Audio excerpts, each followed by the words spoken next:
Wicked is one of Broadway's biggest hits, and it's based, in fact, on a novel. But even so, it's never really moved beyond the musical theater crowd. Now, I've never seen the Broadway production, despite growing up and living here in New York City. I know, but I'm kind of glad I never saw the Broadway show because I had such a good time witnessing this story unfold in this movie. But it originated on Broadway, huge hit, one of the longest running shows. And all that I really knew about it going in to see the movie was that Disney co-opted it quite successfully for Frozen. And I did have some concern that just like John Carter of Mars, the original would not be able to compete with the homage that had gotten to mainstream audiences first. Whoever makes the first impression usually wins. And that might still be the case. We'll see. I mean, I love this movie, but we're going to see how everybody reacts to it. I have a couple of concerns. Let's discuss. Oh, by the way, as many of you know, I did not care for the original Frozen, the first one. The second one I liked a little bit more.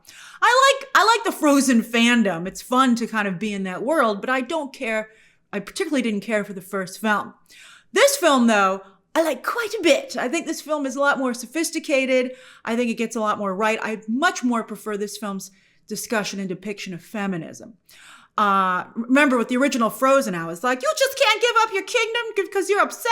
All right, but anyway, I don't care how good your song is. This film adaptation, in my opinion, belongs in the same group as Wonder Woman, Barbie, and Agatha All Along. Ooh, if you like those projects like me, you're going to have a good time.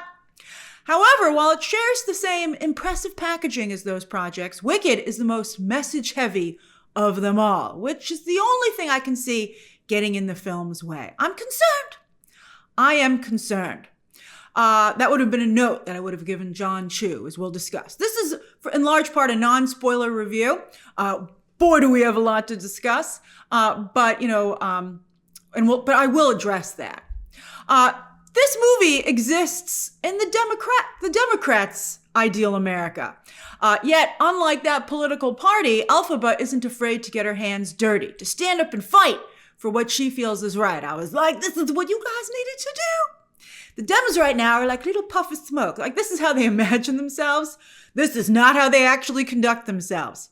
Because Elphaba is indeed a force of nature. I was like, yeah. There is a part of Wicked, yes, that echoes the very conversations we are having right now. With the wizard reimagined as a Walt Disney-style Republican showman. By the way, I looked it up. I was like, what party did Walt Disney belong to? And it turns out he spent time aligned with both political parties, which might be why he represented America as effectively as he did and was able to speak and appeal to so many. Walt Disney's dream has such strong appeal and has had such strong broad appeal that this is fascinating, and this just occurred to me, that as we find ourselves more and more divided, we're fighting over Disney as to who gets custody of it. Isn't that fascinating? And isn't it, I guess we should think more about why Disney was able to appeal at one point to everyone. That's something the studio should consider.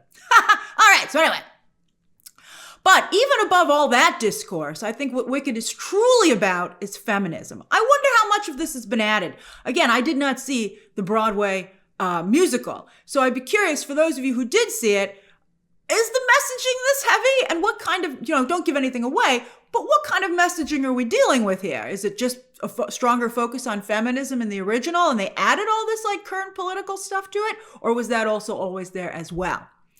I'd like to say also, and I tweeted about this, and someone's like, "Why do you always got to make it about gender?" And I had a very visceral and emotional response. But this is a movie about feminism.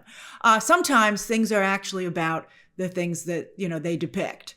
This is, I think, without a doubt, a very strong conversation about feminism, which I, as a woman, really, really appreciated. And I would hope that you would be open. Even if you're not, a woman, I hope that you would be interested in the discussion. And also, I just think this gets a lot of things right. I think it's a very sophisticated conversation about feminism and women. Because I think that it's very moving that this year, witches who have long represented a negative, cruel, and harmful view of women, to put it lightly, many women have been downright murdered in the name of being a witch, and it's all considered still very, you don't like what a woman's saying, you put her in that category. So to see women, in large part, and allies turn around and turn that into a powerful positive, to take on witches and say, witches are awesome. Well, I think it's very wonderful. I really like that. I'm like, yeah, I love this for us. So I love it. Yes, witches are great. So when Elphaba truly taps into her power, chills. This comes across to me as a true superhero movie for women. Hollywood has struggled to try to depict fantasy heroines that appeal to women themselves. They can make some that guys like, but it's been real hard getting them to getting ones that women like. Which is another reason that I put this film in the same group as Wonder Woman and Barbie. Rare success stories for Hollywood in that regard. Agatha all along, though, not quite as popular, which is interesting. I wonder, what do you think is the difference between Wonder Woman, Barbie, and then Agatha? And we'll see where Wicked falls. I'm a little nervous it might be in the Agatha group. But I think because of the spectacle of the film, what a spectacle. What a wedding cake movie is what we're also going to discuss. But also, again, the power. She's so powerful. Oh, so amazing. Hopefully, it will put this in the Wonder Woman Barbie category, right? I hope that's where it goes. A lot of women spoke to, I think Rachel Weisz had a wonderful quote about she finally understood why men like superheroes when she saw Wonder Woman. She's like, I want to go beat the crap out of somebody too. I think that this movie has that element as well. And you're like, yeah, give me a broom. Let's go. I want a cape. Oh, sorry, Edna Mode. Capes are amazing. We'll talk about it in the spoiler review. Elphaba and Glinda, this is fascinating to me. They represent the two extremes of how women present themselves. That is key. And I believe that all women have to make a choice as to where they would put themselves on that sliding scale. I think very few women are entirely one or the other. I think we're all a combo. I think that's what makes both characters so relatable. And you find yourself constantly shifting into what direction. You're like, oh yes, I'm an Elphaba. Oh no, maybe I'm a Glinda. Oh, who are we going to pick? Because it is a choice, for the most part. I want to talk about that. But the film makes that very clear, particularly when, no spoilers, but there is a point where both women lament and warn each other over the choices the other one is making. They're like, I sure hope that works out for you. And they're like, well, I hope it works out for you. I think you're doomed. I think you're doomed. And I'm sitting there going like, I think it's not going to work out very well for either of you. Which is so often the way it also goes for women. But I know it was great. It was really interesting. You gotta pick a path. You gotta pick a path forward. You gotta make choices. And that's also fascinating. And I think that this movie speaks in particular to the choices that women have to make. Popular is an amazing song. But there's one line. It's just one line. But Glinda points out that leaders are popular, and that should not be overlooked. That is a crucial line in the film. But sometimes whether or not one is popular is not always something that one can control. Often because of elements also out of one's control. How you're born, and also how you feel. What you believe in. Sometimes you believe in something so deeply you can't not believe in it, even if it causes harm to you. And I think we all have elements of that as well that we can relate to. When Elphaba grasps that gnarled broomstick, she's like, that's right, I'll be the witch. And I'm like, yeah, move over, Elphaba, me too. Much like the crooked witch's hat that she wears like a fedora. I think she looks amazing, by the way. And isn't that also a lesson to take from this movie as well? Confidence is what is appealing. And when Elphaba wears these things and holds them with confidence, even though, of course, they're historically derogative, they become immensely appealing and impressive. She embraces who she is, whether she likes it or not. So why not like it? Like, this is who you are, Elphaba. Get on board. And once she does, she not only becomes more powerful than ever, but more powerful than anyone. Oh, she blows everybody out of the water. Everybody was like, oh shit. And I was like, that's right. You don't know what you've awakened. Oh, it was fantastic. But again, she's got some tough times ahead of her, as we all know, if anyone is familiar with the story of The Wizard of Oz. And I appreciate that. I appreciate that this is surprisingly a complex story, even though it presents itself as like, woo, one's green, one's pink, woo, tee. And you're like, oh man, this is actually very sophisticated, complex, nuanced commentary. And they're like, hells yeah, welcome to the party. But it is also about pink and green. All right, so But yes, Wicked Part 1 ends on a cliffhanger, and I can't wait for you to see Elphaba in all her glory. I was like, fly, baby, fly. Myself and my entire audience was not only very moved and on the edge of our seat, but in tears. I had tears streaming down my face. I cried off all my makeup. The woman next to me was sobbing, legit sobbing. That was actually quite moving to me, even after the movie ended, because I think, especially if you can relate to these characters, it is so powerful to see the way they're depicted. I think that Let It Go from Frozen was something that I wonder if this is even a movie for children, to be honest with you. It deals with very sophisticated adult things, and it might provoke a lot of interesting questions, so be prepared for that. But I found myself, I felt very seen. I was very moved, but I think it also really highlighted a lot of problems that have not been fixed and might never be fixed, but yet everyone finds themselves forced to deal with and to wrestle with. And so that is very moving. Whew. So the first, the first act, it's basically the first act of the musical. So we get a year-long intermission. The first movie ends where where the play ends the first act, and usually it's a 15-minute intermission, but now we're getting a year break. Universal has not really made that clear in the ad campaign, and some of you have been nervous about that. But the movie itself makes that crystal clear right from the beginning, because the title card reads Wicked Part 1. And I appreciate that. And by the way, I felt like I didn't feel cheated. I wasn't like, what? Where's the rest of the movie? I was like, okay, I need to process all this. See you in a year, bitches, or witches in this case, right? I hope everybody comes back for Part 2. Universal clearly has high hopes for Wicked. Oh, I have high hopes as well, but I'm a little nervous. They're running an aggressive awards campaign, and I think that, not only in the craft categories, obviously, but I think Cynthia Erivo and Ariana Grande are strong competitors, both of them.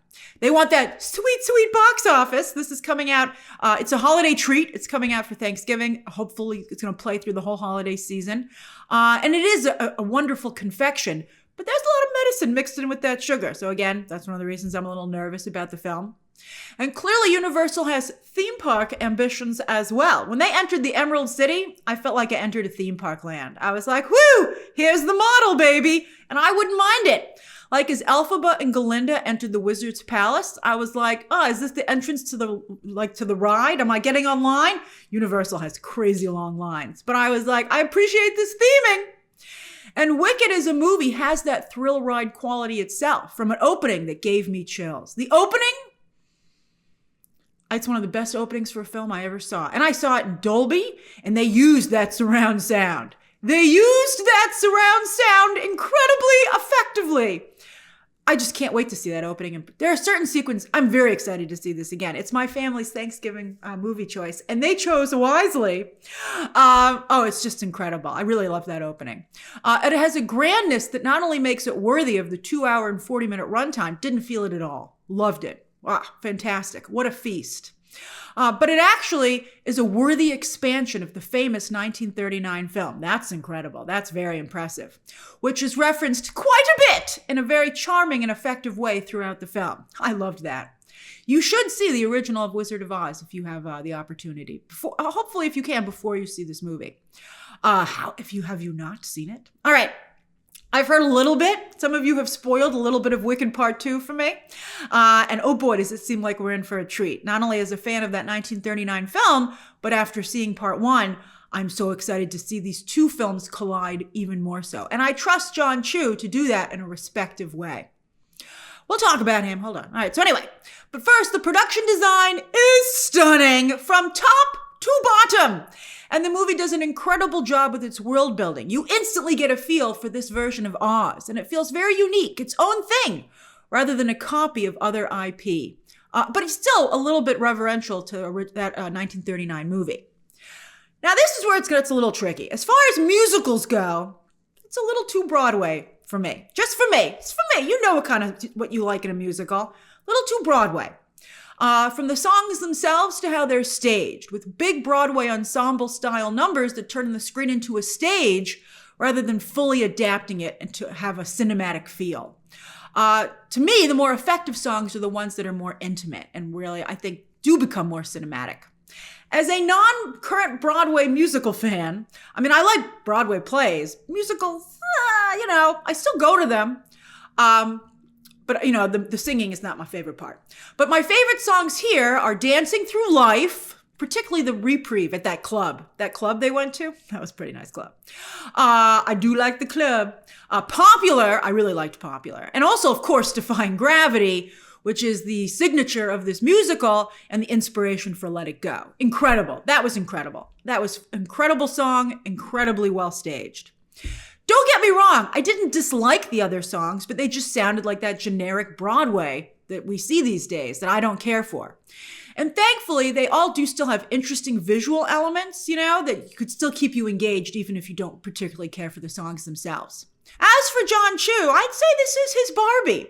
He's just so well matched with the material that it elevates his work as a director to levels that we didn't think he was capable of. You're like, where'd this come from? Similar to Greta Gerwig and Barbie. My only issue, though, again, from a business standpoint, is that it's just such a message-heavy film. Like, again, for those of you who are familiar with the musical, is it this message-heavy? Like, the film never lets up on it. It is constantly letting you know that it has very strong messaging in every single element. It never lets you forget it. And I wish that I guess in some points it does, particularly as the film becomes more about just Elphaba and Glinda. I think there it starts to slightly move away from that. But I'd say for 2/3 of the film, it's very, very, very message heavy. And so I wish it had been a little bit more organic like Barbie. Although some of you, I think, obviously feel Barbie is too message heavy. Oh, wait till you see this. So I wonder how Wicked will play, particularly in the world we now currently find ourselves living in, which is a surprise to many, I would suspect, particularly the people who made this film. I don't think they expected their film to open in the world that it's currently opening in, but yet here we are. And to be clear, again, I appreciate this movie's messaging. I just wish it was a little less heavy-handed because, again, I want the film to do well. And if you're into this kind of messaging, I mean, again, I loved Agatha, but I hope it's more a Wonder Woman and a Barbie. The performances are outstanding, with Cynthia Erivo and Ariana Grande, some of the best casting we've ever seen come out of Hollywood. And Jon Chu deserves the credit for that. He really knocked it out of the park with this casting. These two women, to me, are these characters. I've never seen the Broadway show, but so I guess, I'd be curious if maybe, for those who have, if maybe they'll change their mind as to who are truly these characters. But I mean, it's them. Cynthia Erivo is Elphaba and Ariana Grande is Glinda. Much the same way that Gal Gadot, at least for a little while, was Wonder Woman. She was good in Wonder Woman 1984. Patty Jenkins, I think, was largely responsible for that debacle. I liked parts of Wonder Woman 1984. And also, I think Patty Jenkins didn't work hard enough to protect Gal Gadot, whereas Jon Chu takes very good care of his leading ladies. Margot Robbie is Barbie, and the cast of Agatha all along very much inhabit their characters. Disconnected from a lot of the real-life drama that surrounds her, a lot of it self-inflicted, although some of it understandably so. I understand where Cynthia Erivo is coming from. There's no denying that she is an incredible actress and singer. I've been a fan of hers for quite a while. I've really enjoyed a number of her performances, and her work here is just the pinnacle of what she can do as an actress and a singer again. Shockingly, I do believe this is the first time that a Black woman has played the role of Elphaba, which is again surprising considering the strong focus on the color of the character's skin. So that said, while I do think that with Erivo in the role, they create something here very special for Black women, I think anyone can relate to Elphaba. So many women go through a goth phase, right? I myself still love to wear black. I was like, you look great, Elphaba. I used to have a hat, similar to that. And I was just rocking a witch's hat for Agatha all along, and I had such a good time wearing it. I too pulled the brim down. I was like, yeah. And then also, for instance, Rogue has some similarities, right? Why do you think Rogue is such a popular character with women? Elphaba is the smart and capable woman who won't stay quiet, who won't and can't play the game that is polite society. The woman who has also, and this is I think very poignant, who has been so hurt that she can never truly be fixed. She can feel better, but she'll never truly be healed. And I think that's extremely relatable, even beyond women. I think a number of people can relate to that. I thought that was really amazing. That Erivo can hold her own against Ariana Grande's tour de force performance in a much showier, flashier, and popular role is vital to this movie working. And so therefore, Erivo just does an incredible job. Ariana Grande. I've seen some people on social media start to really turn on her in this film, to be quite cruel. And I continue to, it's been an education so far to see just how mean music fandom can be, particularly for female singers. You know, Katy Perry spoke about it. You know, Stevie Nicks was very, you know, I'm not going to defend Katy Perry. She's done some horrible things recently. But on that regard, Stevie Nicks maybe should go and look at some of the social media commentary before she's so quick to judge. Like, wow. Like, more toxic than even what we've seen in the superhero and sci-fi fandoms on the guy side, which is surprising. I mean, wow. Wow. I don't know why everybody decided to start picking on Ariana Grande. I think she's incredible here. The character is camp, so the performance is camp. But still, underneath all of that, Grande still delivers a compassionate and heartfelt performance with real nuance, and it's exactly what that character needs. She's beautiful. She's stunning in this movie. She's hilarious. Her comedic timing is perfect. And she knocks her musical numbers out of the park. She does some dance moves. She's like so good. Glinda seems like a cliche role, but it's actually just as complex a role as Elphaba. And Grande is able to convey that. I mean, I was really, really impressed. They're both incredible. The movie doesn't work if they're not both incredible, and they are both incredible. I still have to see part 2, obviously, but I do find their relationship in the movie, friends who are also competitors, very interesting, very much representative. Well, you know, I think that happens a lot, you know, and you got two type A's who, you know, can two type A's be friends? That's a very interesting question right there. And I'm starting to see how the story is going to start taking them in very different directions, and I'm fascinated to see that. But I think it is also the representative of how women often interact with each other, both for their own reasons and because of the influence of society. I'm not sure how all these characters are in college, by the way. Like, sometimes it was like, like back in the day, 90210 used to get made fun of a lot for that. Like, those are high schoolers, and here you're like, Jonathan Bailey's in college? Like, he's great. He does a great job. But that would break the illusion for me a lot of the time. I mean, for some reason, it didn't happen with Cynthia Erivo and Ariana Grande. But Jonathan Bailey, I was like, isn't he a professor? Come on. I think he teaches here. Michelle Yeoh, though, is playing a teacher at Shiz.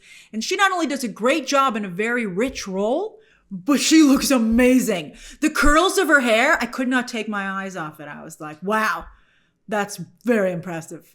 And she also has such elegance, you know, as you would expect from the type of character she's playing. I loved her role. Jeff Goldblum. By the way, I got an early screener of the Family Guy holiday special. And let's just say they do quite a number on him. It's very funny because it's like some of it's true. I hope Jeff Goldblum can take a joke. It was hilarious. And that came to mind when I was watching this movie. But I think that this makes good use of Jeff Goldblum's unpredictableness as a persona these days. You know, especially when you think about the Wizard's history from the original story, he started out as a circus con artist, right? And obviously, you know, there's some commentary on what's happening in the world today. But again, don't be dismissive of it. Think about that. Why is a con artist so effective? That's something you shouldn't just dismiss it. And usually these days, Jeff Goldblum is just there to be amusing. You're like, that Jeff Goldblum, what a cut up. But here, they use his persona, his current persona, in a much more effective and complex way that brings even more commentary to the role. I was very impressed. And I don't want to go into spoilers, but I think he is extremely well cast and utilized. As for the rest of the cast, I'm a big Bowen Yang fan. I love him so much. I think he's so talented. And while he has very little screen time here, true to form, he does not waste it. He still manages to really make a strong impression. Peter Dinklage, he also does a nice job as the voice of Dr. Dillamond. But, you know, I'm sorry, Peter Dinklage. I got to do it. Talk about closing the door behind you. I think that it's such a shame. Peter Dinklage's comments about Hollywood casting little people has taken so many jobs away from that community. Not only in the upcoming Snow White film, but here. The Munchkins, they're the same size as Glinda. That is just absolutely ridiculous, and Peter Dinklage should be ashamed. Again, He has closed the door behind him into Hollywood. So should Jon Chu, to a degree, because for all this movie's talk about representation, and again, there's so much of that, it permeates the film, that just makes it all the more of a glaring omission that this community, the little people community, is not able to participate as well, particularly considering their lasting impact in the 1939 film. And I know, of course, that representation was not perfect, but I just talked about taking witches and turning it from a negative into a positive, and that would have been an opportunity to do the same here. And so, again, for shame, particularly on Peter Dinklage.